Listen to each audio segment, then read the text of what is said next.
Isang munting tip sa paggamit ng trimmer mga ka-aspire dahil napakahalaga ng trimmer sa paggugupit mga par. Ito ang nakakapagbigay ng buhay o detail sa gupit natin, kaya ang tawag sa kanya ay detailer.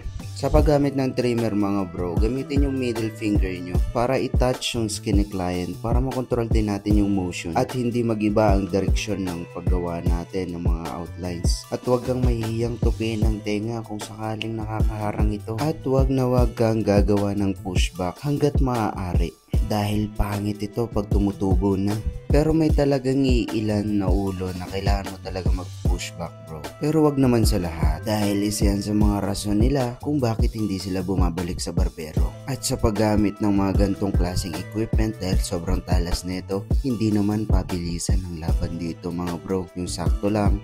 At i-make sure natin na pulido. Ang barbering ay arts, hindi to karera. After natin ng trimmer ay gamit na tayo ng shaver. Sa mga wala namang shaver, pwede kayo gumamit ng blade pero iba yung procedure at alam kong alam nyo na rin yun. Pero mas maganda kung nag-i-invest tayo sa gamit mga bro dahil ito palagi yung kasama natin sa araw-araw na obra. And bro, don't forget to follow